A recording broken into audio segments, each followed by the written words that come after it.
You ever stand in your own driveway and realize the person smiling at you has absolutely no idea they just crossed a line that can't be uncrossed?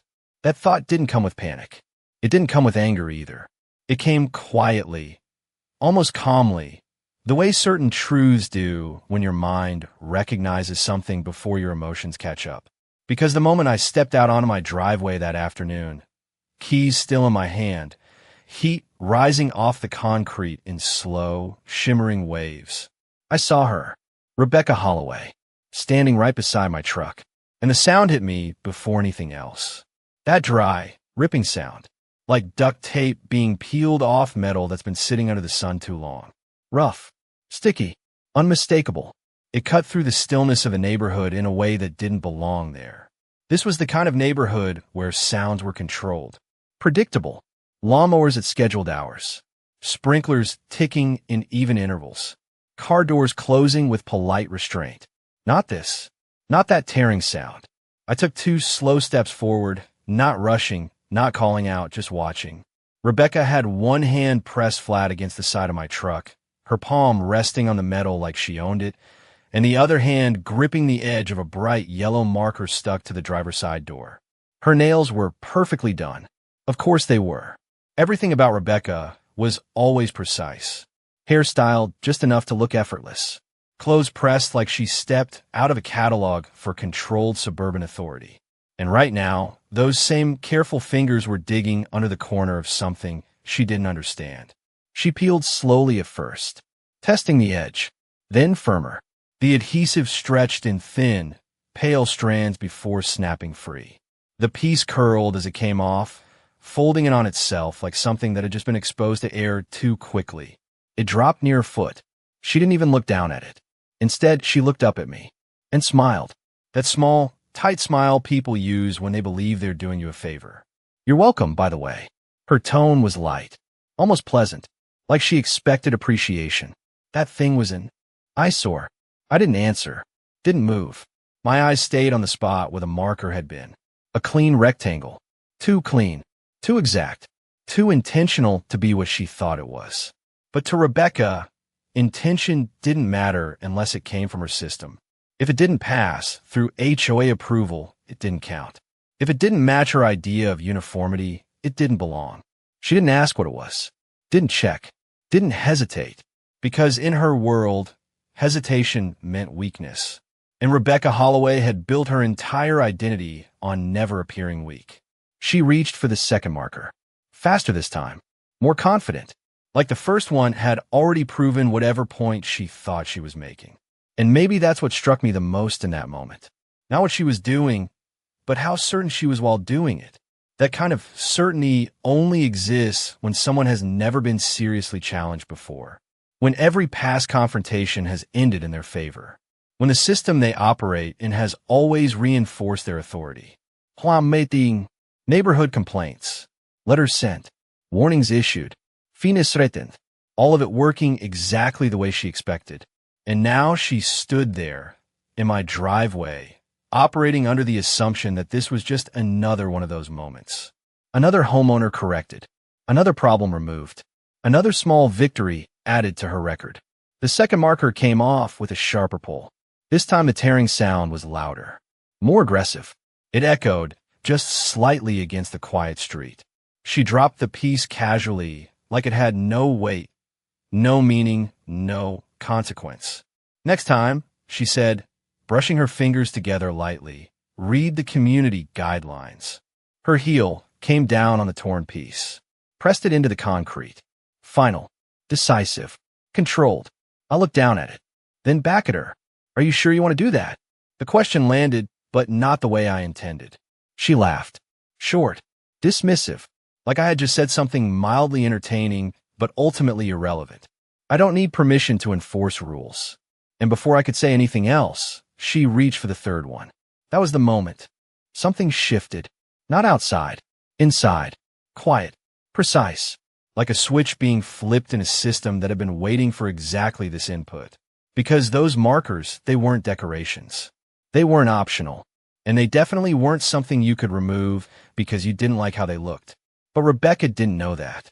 And the truth is, I gave her every chance to stop. That question wasn't random. It wasn't rhetorical. It was a warning. A simple one. A clear one.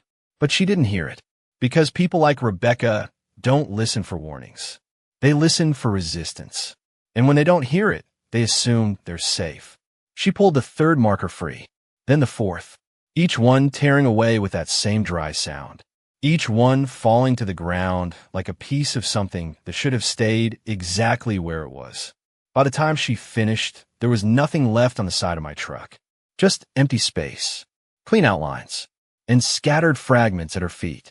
She brushed her hands together again. A small gesture, satisfying, like closing a task, like checking off a box, like she had just improved something. I didn't move right away, didn't bend down, didn't react. I just stood there, letting the silence stretch. The kind of silence that makes people uncomfortable when they expect conflict and get nothing instead. Rebecca shifted her weight slightly. That was the first sign. Small, but real, because now she was waiting for the part where I raised my voice, where I argued, where I gave her something she could push against. But I didn't. Instead, I slowly crouched down and picked up one of the torn pieces. The adhesive was still sticky, the edge slightly curled, and right there, in the portion she hadn't even looked at, was the seal, the printed code, the line of text that turned something ordinary into something official. I held it between my fingers for a second, letting the light catch it. "You really should have filed a complaint," I said. My voice was calm, measured. That would have been the safer option. She frowned slightly. Confusion flickered across her face. Just for a second. Then it hardened again. I don't need advice on how to do my job. Of course she didn't. Because in her mind, she wasn't wrong. She was never wrong. Not in her system. I nodded once, then turned and walked past her toward the garage. I could feel her eyes on my back, waiting, expecting escalation. But all I did was step inside, reach for the folder on the workbench, and pull out my phone. The screen lit up instantly. Notification waiting. Motion alert. Time stamped. Exactly when I saw her start. I opened the footage, and there it was. Clear. Uninterrupted. From above, from the side. Every angle. Rebecca's hand. The markers. The removal. No interpretation needed. No explanation required. Just action. I let it play for a few seconds, then paused. Zoomed in on the moment where part of the seal showed before the material folded in. Captured it. Saved it. When I stepped back outside, she was still there. Still in my driveway. Still holding onto the last bit of confidence she had walked over with. "Is there a problem?" she asked. But this time, her voice wasn't exactly the same. There was something tighter in it. Something small. Something beginning. I slipped the phone back into my pocket. "No problem." I glanced down at the last torn piece near her shoe. "You actually just solved one for me." That made her stop. Really stop.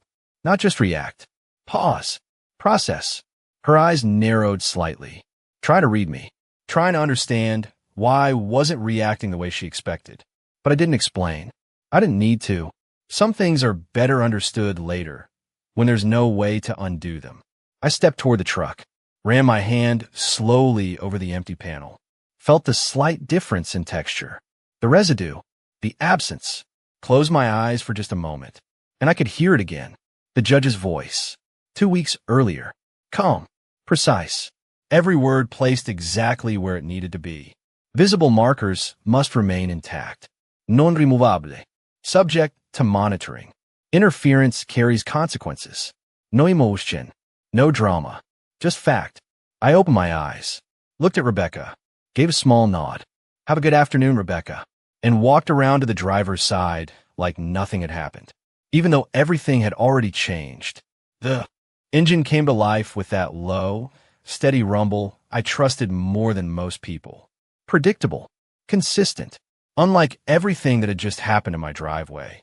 I didn't rush out of the neighborhood. Didn't speed. Didn't look back immediately. I just let the truck roll forward slowly, tires moving over pavement that looked exactly the same as it always did, clean, controlled, quiet, like nothing had shifted. But something had, and the strange part was, I could feel it more clearly the further I drove away. Like pressure building in something I couldn't see. At the stop sign near the end of the street, I finally checked the mirror. Rebecca was still there, standing in my driveway, arms crossed now, watching, waiting, trying to understand a situation that no longer belonged to her. For a second, I almost wondered what she thought was happening. Did she think I was going to file a complaint with the HOA? Did she think this would turn into a back-and-forth email chain, a warning letter, maybe a small fine, something she could manage, respond to, control? That's how her world worked. Contained, circular, predictable. But this wasn't that. I turned onto the main road. Traffic moved around me in that slow, steady rhythm of a weekday afternoon. Normal. Everything looked normal. And then my phone buzzed. Soft, short, but loud enough inside the cabin to pull my attention immediately. I didn't need to check it, but I did anyway. At the next red light, I picked it up and glanced down. Upload complete. Timestamp verified. Footage secured. Forwarded. Exactly what I expected. No delay. No failure. No complication. Because systems like that don't hesitate. They don't second guess. They don't wait for permission. They just execute. The light turned green. Cars behind me started moving. I stayed still for just a fraction longer than I should have. Long enough to feel that shift again. That moment where something moves from possibility to inevitability. Then I eased forward and merged into traffic. My phone buzzed again before I reached the next intersection. Another notification. Shorter this time. Cleaner. Logged. Reviewed. Flagged. That last word stayed with me. Flagged. Not dramatic. Not threatening. Just irreversible. Because once something is flagged, it doesn't disappear. It doesn't get buried under opinions. It doesn't get softened by explanations. It gets tracked. And eventually, it gets resolved. I exhaled slowly and set the phone face down. Outside the windshield, the city moved the way it always did. People walking. Cars turning. Life continuing. Completely unaware that something small, something most people would ignore, had just triggered a chain that couldn't be stopped. By the time I got back home that evening, the light had softened. The heat had dropped just enough to take the edge off the day. But the neighborhood still looked exactly the same. Perfect lawns, identical mailboxes, driveways clean enough to feel staged. As if everything existed to maintain an illusion of control. And that illusion was still holding. For now, as I turned onto my street, I saw her again. Rebecca Holloway, standing at the corner with two other homeowners. Clipboard in hand. Talking. Explaining. Directing. The same posture. The same confidence. Like nothing had happened. Like she had already placed the entire situation into her version of reality, where she was right, and everything else would adjust around that. For a moment, I just sat there in truck, engine idling, watching. Nothing in her body language suggested concern. No hesitation, no doubt, no awareness, which meant one thing. She still didn't know. I parked slowly. The tires rolled over the same gravel edge I had crossed 1,000 times before. Familiar sound, comforting, except this time, everything felt slightly off. I stepped out of the truck, closed the door, and immediately, my eyes went to the side panel.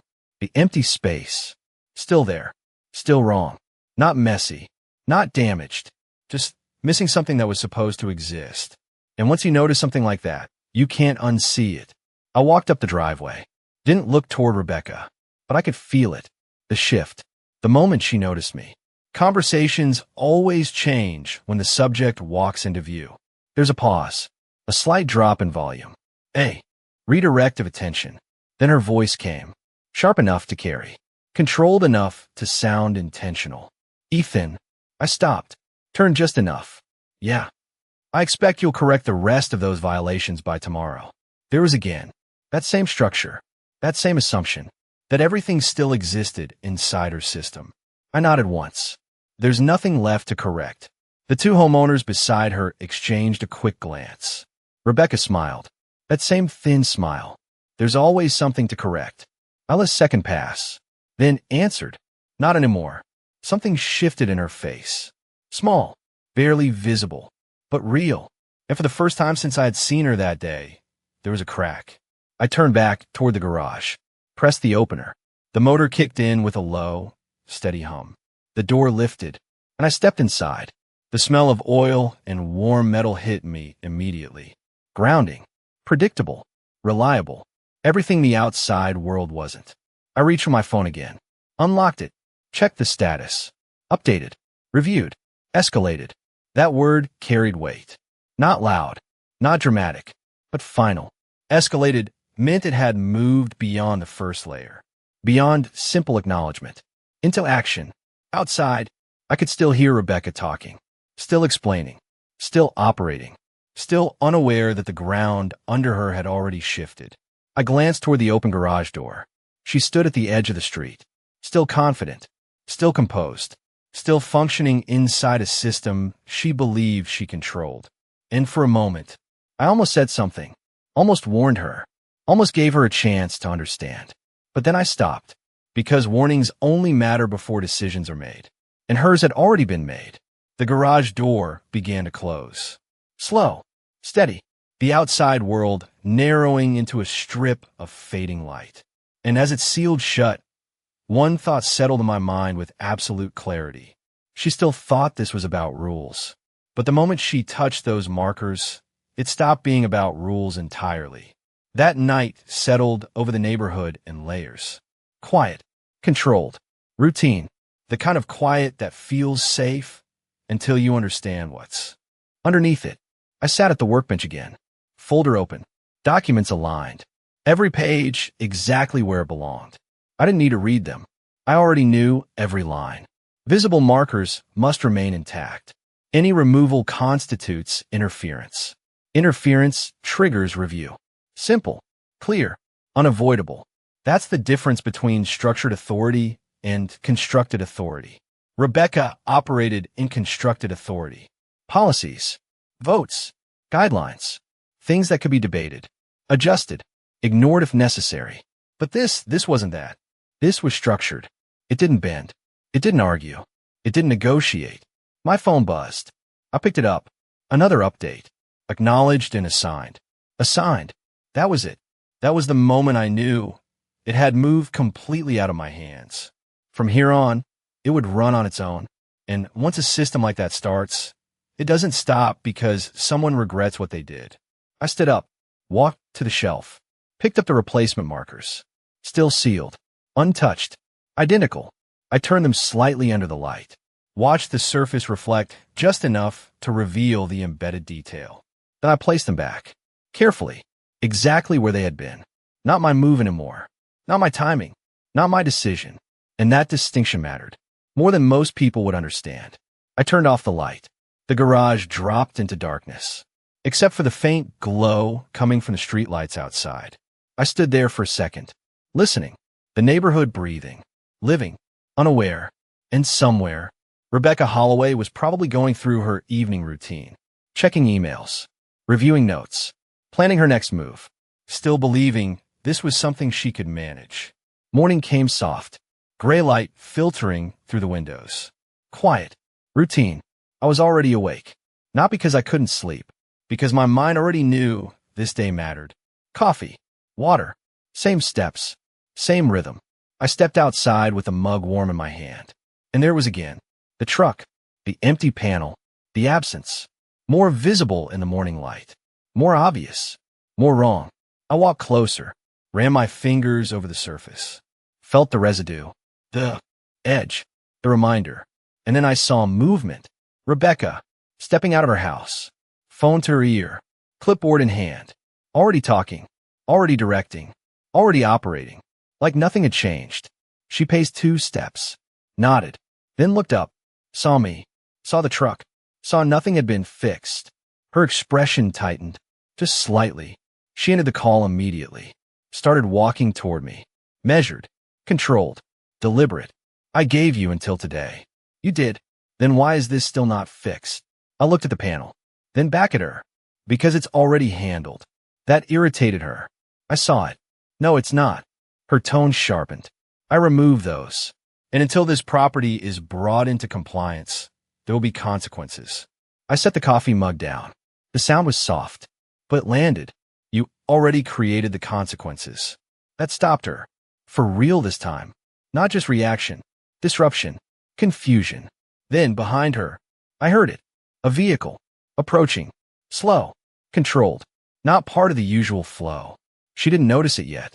Her attention was still locked on me, still trying to force the situation back into her control. I took a slow sip of coffee, then said, "You might want to think about what you removed." That landed differently, because now there was something else in the air, something she could feel, even if she didn't understand it yet. The vehicle slowed, stopped, right behind her. The vehicle came to a controlled stop just behind Rebecca.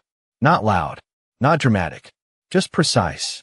The engine idled low, steady, out of place, because everything about that moment didn't belong to the rhythm of the neighborhood anymore. Rebecca felt it. I saw it in the way her shoulders stiffened. That tiny pause before she turned, before she acknowledged something had entered her space that she didn't invite and didn't understand. The driver's side door opened. Clean motion.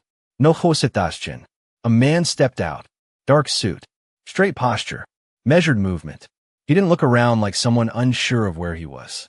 He looked like someone who already knew exactly why he was there. Rebecca adjusted instantly. That's what people like her do. They adapt. They shift tone. They try to reestablish control. "Can I help you?" she asked. Same words she would use with a contractor, a delivery driver, anyone she believed she outranked. But this time, it didn't land the same. The man looked at her briefly, then at me. "I'm looking for Ethan Cole." I set the coffee down. "That's me." He gave a small nod, then turned fully toward Rebecca and opened the folder. That was the moment the air changed. Not physically, but perceptibly, because folders like that don't show up for conversations. They show up for confirmations. We received a report regarding the removal of court-ordered compliance markers. The sentence was simple, clean, and it hit like something heavier than its own words. Rebecca blinked. Once, then straightened. "I don't know what you're talking about." Too fast. Too controlled. Defensive already. The man flipped one page. Smooth. Practiced. The markers were required to remain intact and visible under a standing order issued 2 weeks ago. Rebecca's eyes moved. Not randomly. Directly. To my truck. To the empty panel. Then back to him. Those few seconds mattered.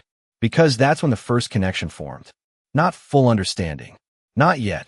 Just alignment. Something she had dismissed. Now linked to something she couldn't dismiss. They were not approved by the HOA, she said. There it was. Her last stable ground. Her system. Her authority. The man paused. Not to consider.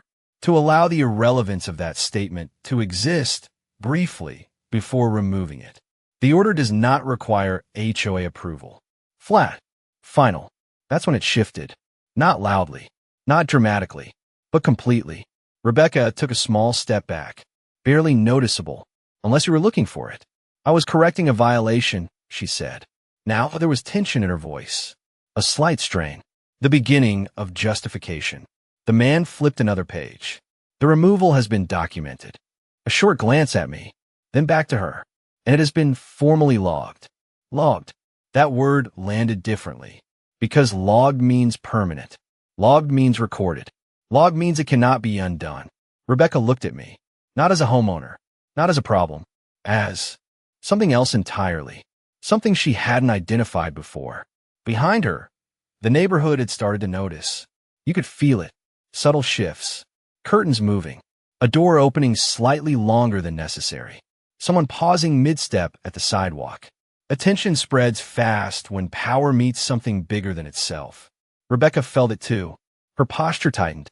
Chin lifted slightly, trying to hold what was left of control. "If this was so important," she said, "why wasn't I informed?" There it was. The pivot. From authority to defense.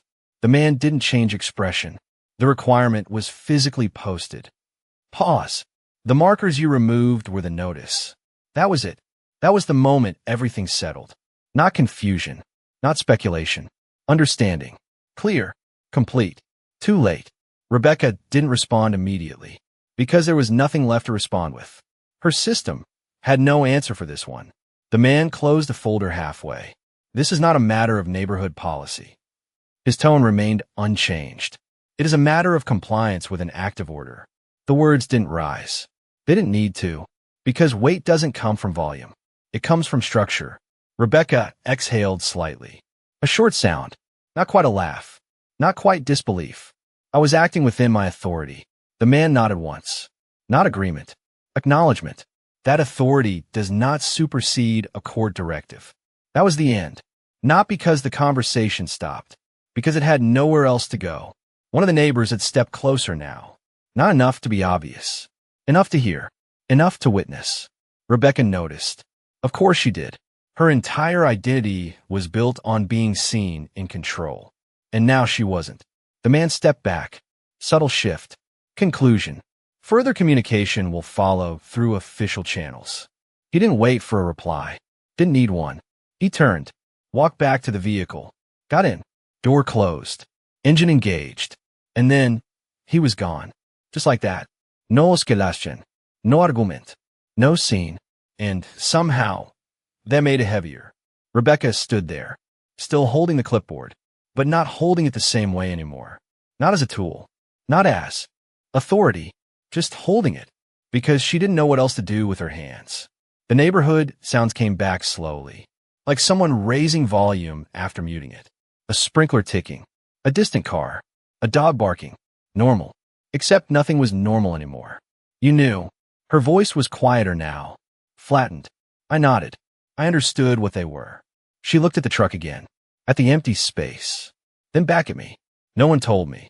They did. I nodded toward the ground. Toward the torn pieces. You just removed it before you read it. That one stayed. She bent down. Slowly. Picked up a piece. This time she looked. Really looked. Turned it in her fingers. Saw the seal. The code. The detail. The meaning. Her hand tightened slightly. Then loosened. She placed it back down. Carefully. Not like before. Not dismissively. Almost respectfully. She stood up again. Different posture now. Less rigid. Less certain. I picked up my coffee. Took a sip. It had gone lukewarm. Didn't matter. I stepped toward the truck. Ran my hand over the panel again. Then turned toward the garage. Behind me, she didn't speak. Didn't call out. Didn't assert. She just stood there. Trying to recalibrate. Trying to understand how something so small had moved so far beyond her control. Inside the garage, everything was the same. Workbench. Tools. Folder. Order. I picked up the sealed replacement markers. Held them for a second. Then put them back. Not yet. Because this part wasn't mine anymore. I pressed the garage door button. The motor hummed. The door began to lower. Slow. Steady. And through that narrowing frame, I saw her one last time. Standing in the driveway. Looking at the truck. Then down at the pieces. And in that moment, there was no authority left. No control. Just realization. The door closed. The sound sealed it. And the garage returned to silence. The rest of the day didn't explode. That's not how this works. It didn't become dramatic. It became procedural. Emails. Notifications. Updates. Each one small. Each one precise. Each one moving things forward. Review initiated. Documentation received. Compliance status pending. Language so dry it almost looked harmless. But it wasn't. Because every line meant something had already been confirmed. By noon, conversations had started. Not openly. Never openly. But they were there. I heard it was legal. Rebecca said it wasn't approved. Then why was someone official here? Bits. Pieces. Fragments of a story forming. Without her control. That was the part she couldn't manage. The narrative.